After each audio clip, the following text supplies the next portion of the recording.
Salut à tous, c'est Christian Mythologie Astrale, si vous m'avez trouvé ça, vous êtes plutôt futé, et aujourd'hui on se retrouve dans un nouvel épisode série exclusivement réservé au Patreon. Et dans cet épisode, on va parler de la synastrie karmique et particulièrement des placements entre le soleil d'un individu et le nœud sud d'un individu. Et donc c'est hyper intéressant parce que dans le premier épisode qu'on a fait sur la synastrie karmique, j'ai beaucoup parlé de moi, ce qui m'est arrivé pendant l'été, enfin voilà, cœur brisé, etc. Et c'est vrai que je l'ai fait un peu dans un mood spontané, avec beaucoup de joie, etc. J'ai vraiment essayé d'en rire, mais en vrai, je vais super mal. C'est juste horrible. Mais j'espère que ça va passer. J'espère que... Enfin, ma théorie bizarre, c'était de me dire que comme ça n'a pas duré très longtemps, donc c'était pas sur un laps de temps qui était long, qu'en fait, je vais automatiquement m'en remettre, parce que forcément, si c'est pas sur un laps de temps qui est long, pourquoi est-ce que la récupération, la reconstruction, elle durerait... elle prendrait du temps, alors qu'en fait, pas du tout. J'en ai parlé avec des potes à moi. Et en fait, on en est venu à la conclusion que ce soit l'amour, l'affection, l'amitié ou quoi, les émotions n'ont pas de date de péremption. Hein. Quand on a mal par rapport à quelque chose, on peut continuer à avoir mal par rapport à la chose, indépendamment du moment de l'année, quoi. Donc c'était important pour moi de revenir sur ça et d'introduire du coup ce qui se passe quand on décide de s'unir à quelqu'un qui, au contraire, a plutôt des aspects karmiques négatifs. Et donc là, c'est vraiment là où moi je tire la ligne par rapport à l'école occidentale et l'école entre guillemets orientale. C'est que du côté des orientaux, pardon, euh, le nœud sud est intrinsèquement mauvais. Alors, c'est du mauvais karma, c'est les mauvais attachements, etc. Du point de vue des occidentaux, c'est légèrement différent. Donc moi, je vais faire comme d'habitude, je vais combiner les deux et prendre les parties en fait des deux qui m'intéressent le plus et qui font sens par rapport à ma propre pensée. Mais sachez en tout cas que je n'inspire pas spécifiquement des nœuds du côté des Indiens ou des nœuds du côté des Grecs. Je m'inspire à la fois des deux. D'autant plus que je trouve que les Indiens ont beaucoup plus poussé en fait le travail karmique que les Grecs ou les Romains et la notion de karma, quoi. Donc par où commencer par rapport à tout ça? Il y a tellement de choses à dire. Pourquoi déjà l'intérêt de cette série? Parce qu'il m'est arrivé des dingueries pendant cette rétrograde de Vénus en Lion. Et on va juste faire tous les signes à la suite. Et ensuite, chacun pourra se débrouiller avec ça. C'est en exclusivité, du coup, sur Patreon. Allons-y. Donc, on va commencer par redéfinir ensemble le soleil, mais cette fois-ci dans une dimension un peu plus dark et un peu plus, comment dire, décidément, un peu plus dark et un peu plus karmique. Euh, le soleil, c'est à la fois la meilleure partie de nous, et en même temps, c'est quelque part la pire partie de nous. Qu'est-ce qui nous sépare réellement de Dieu, de l'univers, vous appelez ça comme vous voulez, mais c'est notre ego en fait. C'est notre capacité à nous dire je vis par moi-même, je suis moi-même, et parce que je suis moi-même, je me suffis à moi-même. Sauf qu'en fait, on n'est pas Dieu, et que au bout de 67, 62, pour certains 45, 52, on meurt, le cœur s'arrête, le corps refroidit, on commence à pourrir. Enfin voilà, la liste elle est longue, et je sais que moi je suis à l'aise avec le sujet, mais pas forcément tout le monde. Mais voilà, on n'est pas Dieu en fait. Et en fait, je trouve que, in fine, en termes de leçons, c'est les leçons qui reviennent souvent par rapport aux connexions entre le soleil et le nœud sud de quelqu'un, c'est qu'on n'est pas Dieu, je trouve. Euh, Qu'est-ce qu'il y a à dire d'intéressant par rapport à ces configurations-là? Moi, ce que je trouve intéressant dans ces configurations-là, une fois qu'on a défini le soleil, parlons un petit peu du nœud sud. Le nœud sud, je l'aime beaucoup. Moi, par exemple, dans ma vie, je pense que j'ai été sauvé par mon nœud sud à plusieurs reprises. À plusieurs reprises, je pense que j'ai été sauvé. Alors, de la même manière que j'ai un peu inventé le concept des gens dans les maisons, j'invente un peu le concept des gens dans le passé. Voilà, il y a les maisons, donc quelqu'un qui est dans votre maison 3 parce que euh, c'est une personne qui vous a appris beaucoup de choses quand vous étiez très petite, ou alors c'est une personne qui fait partie de votre fratrie, ou alors c'est quelqu'un qui fait partie de votre voisinage, quelqu'un de la maison 1, c'est plutôt une personne qui est quand même, bon déjà pour moi il y a personne dans la maison 1, mais voilà, quelqu'un de la maison 9, c'est quelqu'un que vous avez rencontré à l'étranger, qui a partagé avec vous une philosophie de vie ou une spiritualité qui vient de loin, et j'en passe, et des meilleurs. Le nœud sud et les gens du nœud sud, c'est à la fois des protagonistes dans votre histoire ou vos histoires précédentes qui ont leur mot à dire. Deux petites secondes parce qu'il me manque la compta. Faut que je dise, hop, 2 secondes. Merci beaucoup. Moyen de voir la compta du mois précédent, please. Sinon, il va oublier. Donc, j'étais en train de vous dire, ouais, le Nœud Sud, il change vraiment en fonction des cultures, en fonction d'à qui vous parlez, etc. Mais je trouve qu'il y a des gens du Nœud Sud. Et les gens du Nœud Sud, c'est des protagonistes, en fait, dans votre histoire, qui ont joué un rôle positif, un rôle négatif. Je crois que rarement, on discute de karma et de Nœud Sud pour des personnes qui ont été neutres ou qui ne se sont pas forcément mouillées, qui ne se sont pas forcément engagées par rapport à vous, que ce soit dans cette vie-là ou dans d'autres cycles de vie. Et pourquoi en fait je vous parle de tout ça? Je vous parle de tout ça parce que on va parler aujourd'hui des interactions entre le Soleil et le Nœud Sud. Et donc forcément, que ce soit dans le cadre d'une relation ou pas, ça donne des implications qui sont intéressantes et surtout des implications qui sont importantes en fait. Je sais pas trop par où commencer quand on parle de tout ça, donc je vais juste commencer dans l'ordre. Sachez que je vais insister sur les dimensions négatives et perverses parce que moi je suis plus de cette école-là. J'ai tendance à me dire que ça sert à rien de, enfin, c'est toujours cool de se rappeler des bonnes choses qu'on a faites dans des cycles de vie précédents, mais c'est pas non plus le truc obligatoire. Et surtout, ça ne fait pas forcément avancer, en fait, parce que ce dont on a besoin, ou les états d'âme, les états d'esprit, les savoir-être et tout qu'on a besoin de maîtrise dans cette vie, c'est ça le plus important. C'est pas, si on était chanteur, chanteuse dans une vie précédente. Et en plus de ça, le fonctionnement lui-même de ce système nous donne des leçons parce que, le fonctionnement lui-même de ce système nous donne des leçons parce qu'en fait, ça nous rappelle aussi que, bah, en fait, nos vies ne sont pas si importantes que ça, en fait. Genre, par contre, les leçons qu'on apprend dans cette vie sont importantes et la direction générale qu'on donne à cette vie sont importantes. Mais la vie elle-même et votre ego et le fait que vous ayez travaillé chez Attaque pendant 20 ans et que finalement vous êtes retourné vers Carrefour parce qu'ils payaient mieux, etc., on s'en fiche un peu, en fait, au final. Sauf si, évidemment, vous avez apporté des choses importantes à l'humanité, et j'en passe, et des meilleures. Et c'est comme ça. D'ailleurs, c'est à ça qu'on voit aussi le bon karma, quoi. Voilà, que dire d'autre? Une fois que le nœud sud il est défini, passons maintenant aux détails de la connexion et de l'histoire aussi en fait, qui est racontée par la connexion entre le soleil et le nœud sud. Soleil en quoi? Soleil en bélier conjoint au nœud sud en bélier.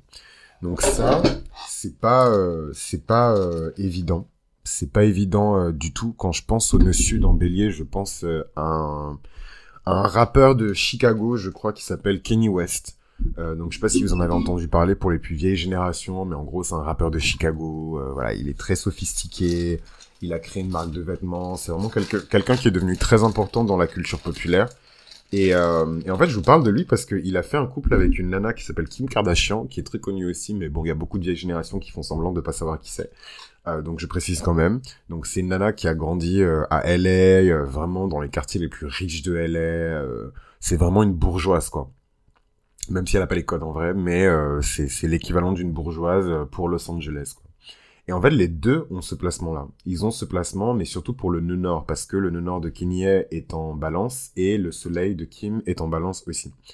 Et en fait, quand on parle du nœud sud, forcément déjà, tous les aspects qui sont faits sur le nœud nord sont faits sur le nœud sud. Donc s'il y a conjonction sur le nœud nord avec le soleil, alors il n'y a pas automatiquement conjonction sur le nœud sud, mais il y a opposition au moins avec la zone du nœud sud, et donc ça c'est quelque chose d'important à garder à l'esprit. Et quand on parle plus précisément de la confrontation entre le soleil de quelqu'un et le nœud sud, on peut avoir beaucoup de surprises. Et c'est vraiment là, je trouve qu'il faut enquêter, parce qu'il faut aller vérifier, alors pas forcément dans le thème ou dans le passé ou dans les accords, comment dirais-je, la bibliothèque akashique, mais il faut vérifier la teneur du karma de l'individu pour voir aussi, voilà, comment karmiquement l'individu se comporte en fait. Et comment est-ce qu'il y a des pistes karmiques qui peuvent nous révéler en fait quelque part si la personne a été entre guillemets une bonne personne dans une vie passée ou si c'était un connard ou une connasse. Donc et ça va vachement déterminer, je trouve que la qualité en fait du karma de l'individu va vachement déterminer l'interprétation en fait du nœud sud, je trouve. Mais ça c'est mon avis sur la question, c'est pas forcément un truc qui est universel, c'est mon avis à moi sur la question. Dans le sens où de manière générale ce que les astrologues disent c'est que quand on a un nœud sud à proximité du soleil dans le cadre d'une synastrie, en fait ça crée comment dirais-je, ça crée une configuration particulière où, comment dirais-je, c'est pas le meilleur en fait de la relation qui remonte à la surface, c'est plutôt le pire en fait, parce que de manière générale, je trouve que le pire d'une personne n'est pas forcément résumé à son nœud sud, mais le nœud sud est quand même censé exprimer les highlights de vie qui n'ont pas forcément été les meilleures vies, quoi. Donc je vous donne des exemples évidemment parce qu'on va parler vite fait des signes, mais quand on parle en tout cas d'un nœud sud en bélier, en contact avec le soleil de quelqu'un, moi à votre place j'irai pas en fait, parce que ce nœud sud en bélier, il est là pour montrer dans les cycles de vie comment cette personne s'est comportée et plein d'autres choses quoi. Et quand on parle de Kanye West, parce que j'aime bien prendre des exemples de vrais gens, plutôt que de faire un truc complètement aseptisé, etc., c'est connu, hein. Les astrologues savent, parce que c'est une personnalité très connue. Kim Kardashian aussi, c'est une personnalité qui est très connue. Donc quand ils se sont mariés, quand ils se sont mis ensemble, il y a beaucoup d'astrologues qui se sont penchés en fait sur leur thème astro. Et déjà pour comprendre d'où venait cette espèce de fascination que les gens ont pour ce couple-là, ben, en fait, c'est parce que le couple a son nœud nord conjoint au soleil. Mais du coup, il y a aussi des aspects avec le nœud sud. Et en fait, on dit souvent que Kanye West, il vient de cycles de vie qui étaient brutaux, violents, que lui-même, du coup, ça lui a donné une sexualité qui était violente, brutale, hein, des cycles de vie avec des rapports de force qui sont disproportionnés, peut-être des cycles de vie où l'individu a été condamné à vivre seul, rejeté, des états de guerre, de conflit, l'usage de la force pour établir la loi, enfin vraiment ce genre de cycle de vie-là, peut-être qu'il était soldat. Attendez 2 secondes. Voilà. Putain. Enfin bon. Peut-être qu'il était soldat, peut-être qu'il était, voilà, un mec assez important dans l'armée, peu importe en fait son niveau quelque part de gradation. Le plus important à savoir, c'est que potentiellement, s'il vient de ces cycles de vie-là, il a mené des vies qui étaient violentes, il a mené des vies qui étaient pas forcément très reluisantes, et c'est son karma. Donc dans cette vie-là, il doit, avec le nœud nord, trouver plus de paix, d'harmonie, et particulièrement, et je pense que c'est aussi le cas du nœud nord en balance, trouver la relation de sa vie, en fait, peut-être, la compagne de sa vie, la plus grande histoire d'amour de sa vie. Qu'est-ce que je voulais dire d'autre? Voilà, donc moi, je recommande pas les connexions karmiques en synastrie karmique entre le nœud sud et le soleil, parce que ça expose automatiquement les personnes, non pas directement aux violences qui ont été vécues, mais en tout cas aux souvenirs des violences qui ont été vécues. Et j'ai pas envie d'aller chercher sur Internet les personnalités connues qui ont ce type d'aspect-là, mais je serais pas surpris de trouver des personnes qui ont eu beaucoup de problèmes de... Alors pas forcément de violence conjugale, on n'a pas besoin d'aller aussi loin, mais en tout cas de tension, de frustration, de conflits dans le foyer. En fait, c'est pas le meilleur placement pour avoir la paix dans son foyer. Et d'ailleurs, je pense même que l'un des résultats de ce nœud sud en bélier et de ce nœud nord en balance, c'est aussi un divorce spectaculaire, hein, des conflits qui sont spectaculaires, des conflits qui vont extrêmement loin. Hein, faut pas oublier, ça a été une guerre extrêmement rapide, mais faut jamais oublier le divorce entre Kanye West et Kim. Hein, ça a été un divorce à plusieurs millions de dollars, qui s'est fini d'ailleurs en dehors du tribunal. Je crois qu'il y a eu un accord secret qui a été passé sur le côté. Voilà, le pouvoir de négociation. Hein. Vraiment, c'est quelque chose que la personne qui est née avec ce nœud sud en bélier doit apprendre. Maintenant, ça ne change rien aux lois de la synastrie karmique, dans le sens où si le soleil qui fait des aspects positifs avec le nœud nord, la personne qui est le soleil doit apprendre des choses à la personne qui a son nœud nord. Inversement, si le soleil fait des aspects avec le nœud sud, la personne qui représente le nœud sud est là pour rappeler à la personne qui représente le soleil pourquoi en fait elle ne devrait pas être là. Hein, pourquoi elle ne devrait pas être là? Moi, je crois que, comment dirais-je, que mon soleil en Lion faisait des aspects avec le nœud sud de mon ex, je vais pas vous en dire plus. Et en fait, ouais, c'était quelque part pour me montrer que cette vie d'attachement, de simplicité, cette vie de routine un peu complaisante, cette vie où on profite des bonnes choses de la vie, et juste ça, en fait, on cherche pas à développer l'âme, on cherche pas à développer sa spiritualité. En fait, vous seriez extrêmement choqués, mais moi, par exemple, genre mon ex, enfin, c'était pas la personne la plus spirituelle de la Terre, quoi. C'était vraiment pas la personne la plus spirituelle de la Terre. Et c'est pas une critique ni quoi que ce soit. Chacun avance à son niveau sur son chemin d'évolution, mais c'était pas la personne la plus. Enfin voilà quoi. Et ça, je pense que c'était pour activer aussi ce fameux nœud sud en taureau. Et c'est trop bien parce que du coup, je peux utiliser mon propre exemple pour parler des interactions entre le nœud sud en taureau et le soleil, même si en vérité mon soleil n'est pas en taureau, mais en tout cas les interactions avec un nœud sud. Et globalement, je pense que toutes les interactions avec le nœud sud obéissent en fait à cette loi. Ces personnes-là, elles ont aussi un rôle et une fonction dans le récit qu'est notre vie, et c'est de nous rappeler qu'il faut pas rester ici, en fait, faut partir. Et j'ai pas envie de vérifier sur internet pour les nœuds sud en bélier, mais je serais vraiment pas choqué encore une fois de trouver beaucoup de relations dysfonctionnelles où il y a eu beaucoup de conflits, et peut-être même, et ça je pense que c'est l'extrême, euh, ouais, des homicides en fait, genre des violences conjugales, voire même des homicides quoi. J'ai pas envie d'aller fouiller parce que c'est hyper morbide, comme quoi même un scorpion, Pluton scorpion maison 1 a ses limites. Et moi je pense que c'est toujours lié à l'amour et aux relations, allez savoir pourquoi, nœud sud en maison 7. J'ai pas envie d'aller fouiller là-bas. Mais en tout cas, nœud sud, ce qui est certain avec le taureau, c'est que la personne peut vraiment vous tirer dans les enfers du taureau quoi. Et je vais faire ce que je sais faire de mieux, je vais raconter des histoires. Et en fait, pour moi, ce nœud sud conjoint par exemple le soleil ou sextile le soleil, je sais pas si c'est possible d'ailleurs, mais en tout cas, ce nœud sud conjoint au soleil ou d'autres aspects personnels du thème comme la lune, le soleil, ou d'autres aspects personnels qui font des aspects avec le nœud sud, surtout en taureau, voilà, c'est un peu le mythe de d'Hansel et Gretel. C'est un peu le mythe d'Hansel et Gretel. Je sais pas, faut que j'aille vérifier, mais je pense que l'une des leçons hyper importantes d'Hansel et Gretel, c'est de ne pas laisser les circonstances positives tromper notre discernement, notre jugement, etc.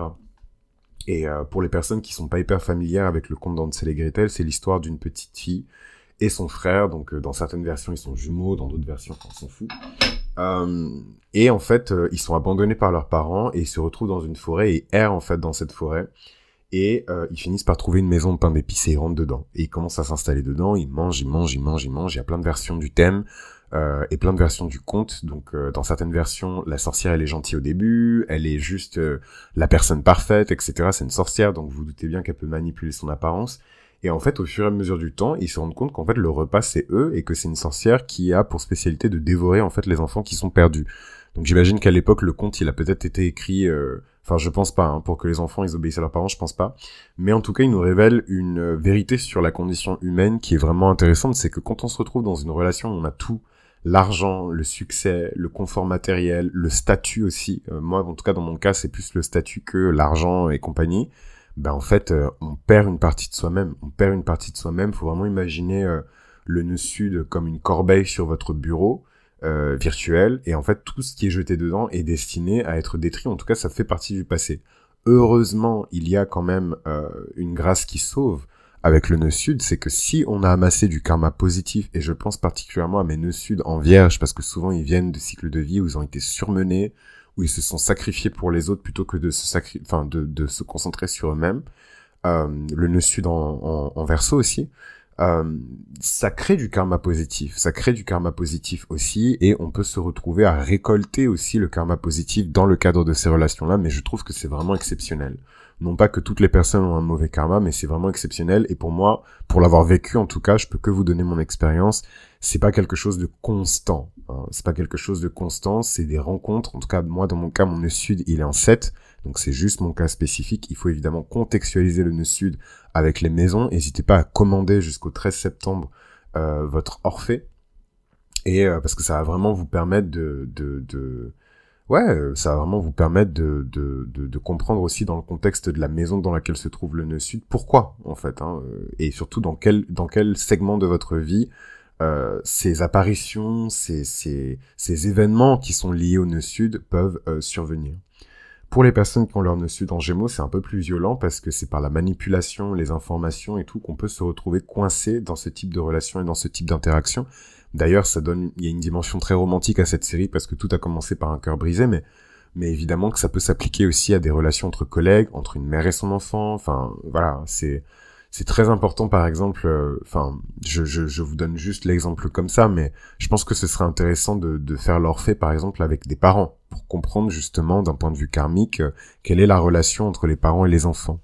Et évidemment que dans l'Orphée, j'analyse à la fois le nœud nord et le nœud sud et plein d'autres aspects karmiques, parce que vous vous doutez bien que si dans une synastrie, vos soleils spécifiques font des aspects avec Chiron, vous êtes dans la sauce aussi, vous avez des problèmes aussi. Euh, et aussi, évidemment, de grands challenges et de belles opportunités de briller et de grandir en tant qu'âme. Hein. Le but du jeu, c'est pas de souffrir. On n'est pas né pour souffrir. Le but du jeu, c'est de grandir en tant qu'âme et de sortir fort, en fait, de ces épreuves-là.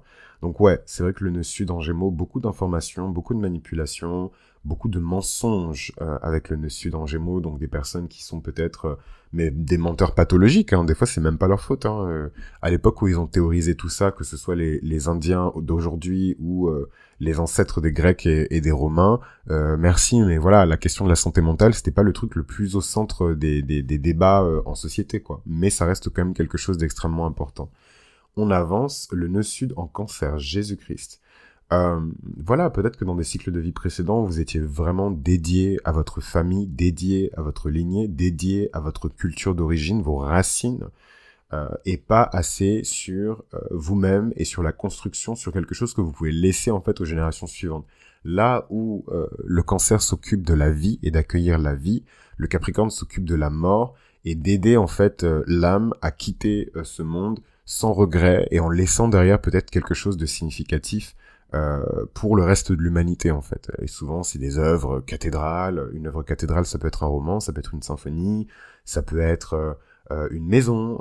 Par exemple, je prends l'exemple d'un mec. Alors je sais plus exactement où c'était. Je crois que c'est en Italie. Et en fait, c'est un mec qui a hérité de son ancêtre d'une église qui a été détruite ensuite dans un conflit. Alors je sais plus exactement dans quelle ville en Italie c'est, mais il me semble que c'est en Italie. J'avais vu ça à la télé avec un ancien ami à moi, qui me manque beaucoup d'ailleurs, on se parle plus. Et, et on regardait beaucoup la télé, et parce que c'est un grand esprit, évidemment, on regardait des choses stupides, mais on intellectualisait les choses stupides qu'on regardait. Du coup, c'était hyper intéressant. En tout cas, moi, en tant que Gémeaux, c'était mon paradis, un petit peu. Paradis artificiel, certes, mais avec le temps, on se rend compte. Mais mon paradis quand même. Et en fait, ce nœud sud en Gémeaux, ouais, on peut se retrouver dans des interactions où la personne ment beaucoup, où elle nous donne des vérités qui sont pas forcément vraies. En tout cas, moi, c'était mon cas avec cette personne-là. Et bref, on est tombé sur ce documentaire ou cette espèce d'émission sur ce mec qui a hérité d'une église, en fait, de son ancêtre. Mais cette église a été détruite. Non seulement il l'avait pas terminée, mais en plus de ça, elle a été endommagée par un conflit ou une catastrophe naturelle. Et en fait, le mec, ça fait 20 ans qu'il a décidé de reconstruire cette église seul. Voilà. Seul. Et donc là, l'église, elle a bien avancé. Et il est en train de s'occuper des muraux. Donc j'imagine que c'était pour le reportage qu'ils ont dit ça. Personne ne fait ça seul. On se lève pas un matin pour se dire qu'on va construire une église seule. Mais c'est typique d'un nœud sud comment dirais-je, pardon, c'est typique de ce que je voulais illustrer par rapport au nœud sud en Cancer et le nœud nord en Capricorne. Probablement que dans des cycles de vie précédents, évidemment, il était très attaché à ses ancêtres, et c'est ce qui fait qu'il a valorisé le legs de cette église. Mais dans cette vie, il doit accomplir, il doit construire, et il va se concentrer sur la construction de cette église, brique par brique, et ce sera la grande œuvre de sa vie. Et ça, c'est classique j'aimerais beaucoup connaître le chart de ce monsieur pour vérifier, mais c'est classique en tout cas d'un nœud nord en Capricorne avec un nœud sud en Cancer. Quitter le foyer familial, quitter la vie pour aller dignement, noblement vers la mort en fait. Le Cancer qui reçoit l'âme quand elle arrive, ça c'est une vision qui est très grecque par contre, hein. Il reçoit l'âme quand elle arrive dans le corps de la mère, et le Capricorne qui représente la porte du retour. On quitte le corps, la dimension matérielle, pour retourner vers le grand tout, et je trouve ça extrêmement beau. Nœud sud en Lion. Papa. Déjà, c'est beaucoup de personnes qui ont déjà été connues dans des cycles de vie précédents. Et en fait, quand on rajoute la dimension synastrique à ce karma-là, on peut avoir des personnes avec ce nœud nord en Verseau qui sont là pour nous rappeler qu'on a été extrêmement égoïste et centré sur nous-mêmes dans des cycles de vie précédents, au point d'ailleurs parfois de se créer des ennemis. Et malheureusement, avec le nœud sud en Lion, si vous avez beaucoup d'aspects avec votre nœud sud en Lion et le soleil de votre partenaire, ou inversement, vous êtes le soleil et vous rentrez en contact avec un nœud sud en Lion, moi je vous conseille de vous barrer, mais après vous faites ce que vous voulez, et puis si c'est vos parents, c'est compliqué de se barrer. mais il peut y avoir beaucoup de power play, rapports de domination, qui c'est qui commande, qui c'est qui contrôle, qui c'est qui autorise les choses, qui prend les décisions importantes pour notre vie, etc. Vraiment une figure très autoritaire. Soit c'était vous, soit c'était une personne à laquelle vous avez été exposé. Et dans la vie actuelle, donc pas les cycles de vie précédents, vous pouvez rencontrer des gens de ce monde-là, en fait, de ces vies-là. Donc votre laquais, votre femme de ménage, euh, votre ex-femme, votre ex-mari, vos enfants de ces vies-là, hein, qui peuvent rentrer en contact avec vous via le nœud sud.